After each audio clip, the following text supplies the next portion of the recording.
And now, it's time for SPG. As in, super back ganun. Secret file.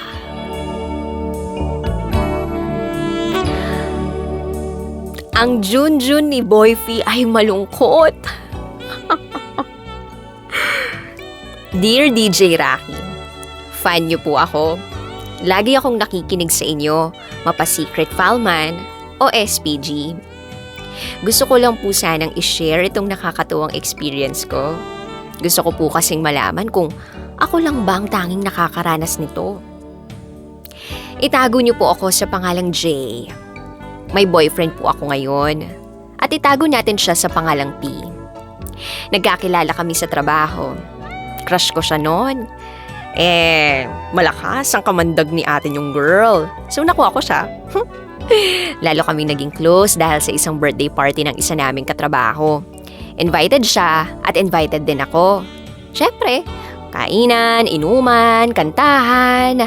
At nung lumalim na ang gabi, iilan na lang kaming natira. 7 kaming natira. Tapos yung 4 sa amin, magjojowa. So, 3 lang kaming walang mga jowang kasama. Kasama na dun, si P. Yung isa naman, may asawa at anak na hindi lang kasama yung asawa.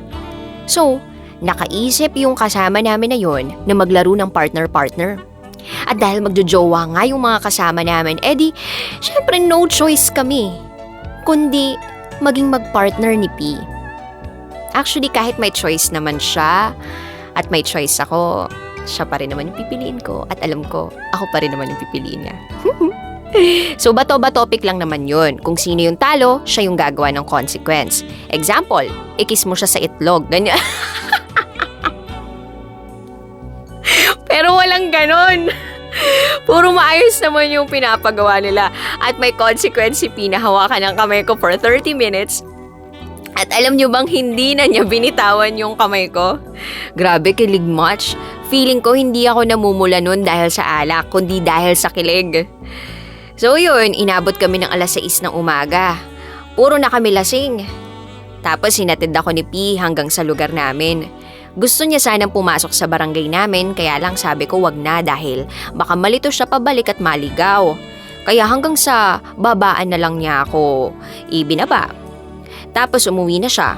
Simula nun, palagi na kami nag-uusap sa chat at text.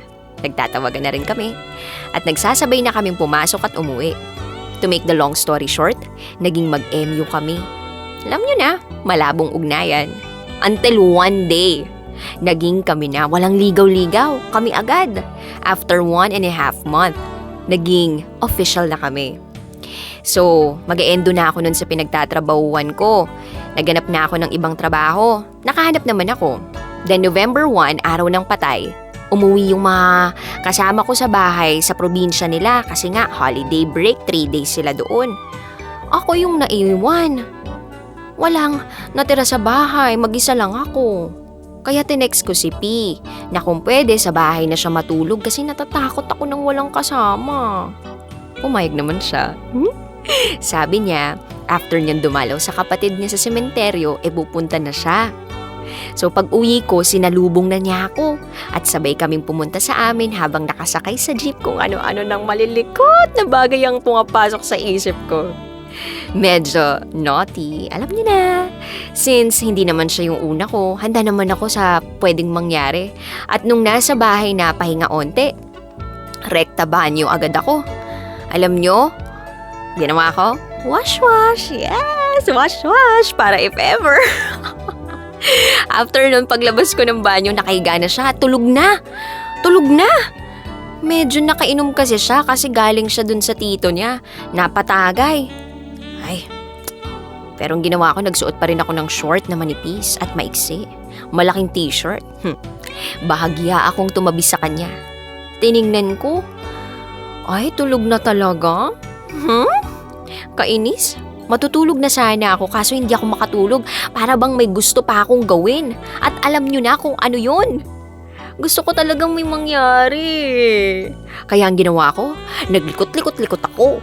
Gumalaw ako ng gumalaw, binangga-bangga ko siya para magising.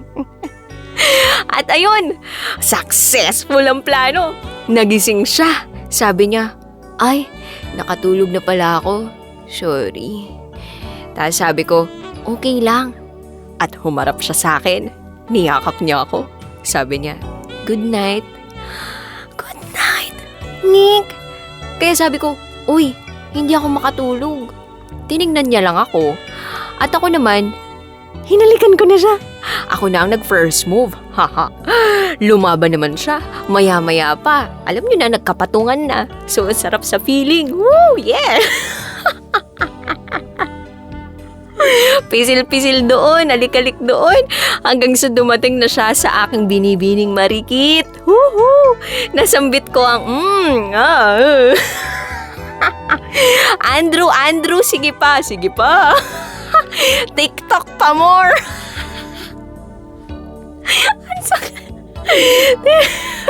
TikTok pa more. At ayun, pagtapos niya sa akin binibining marikit, ako naman ang pumaibabaw. Habang hinalikan ko siya, binaba ko ng bahagya yung kamay ko. At dun ko na kinapa si June. Kaya lang nagtaka ako. Bakit parang wala akong makapa? Binuksan ko yung zipper. Tapos, na-shock ako. Kasi tinanggal ko na't lahat-lahat. Ay, nakita ko ang cute. Maliit si Junjun talaga, junior pa. Tapos, hindi alam nyo na yun, hindi nagiging strong, hindi nagiging palaban. Sabi ko sa kanya, oh, bakit hindi palaban? Sabi niya, hindi rin daw niya alam. Sabi ko, baka kulang lang sa ano. Kaya ginalingan ko, nilaro ko muna. Di, umarating parang naglollipop si ate mong girl. Ilang minuto nang lumipas, ayaw pa rin. Takte, sinubukan ko ulit umibabaw. Pinasok na sa binibining marikit. Yugyog, putik, ayan na. Ay, malambot pa rin talaga, anak ng tinapa. Hiningal-hingal na ako, napagod lang ako. Pati si Junjun tulog pa rin. Nagdadalamhati ata. Siguro dahil araw ng patay, kaya malungkot. Ayaw magalit, ayaw maging strong, ayaw maging palaban. Ang sabi ng boyfriend ko, baka raw kasi dahil sa lasing siya or naninibago kasi 2 taon na siyang walang tsuktsak tennis tuluwang to getch. Kaya yun, ending natulog na lang kami. At nung mga sumunod na araw, sinubukan ulit namin. And oh, so yes, naging success na. Nabuhay na si Junjun, malakas na siya, strong na siya, alive na alive, hindi na siya malungkot. So, update ngayon tuwing nagkikita kami ni boyfriend. Kahit wala naman akong ginagawa, buhay na buhay si Junjun. Masayang-masaya na si Junjun. Basta makita lang ako. Ganun pala yun, no? Parang nangingilala lang, no? Parang pet nangangamuhan. That's all po. Thank you.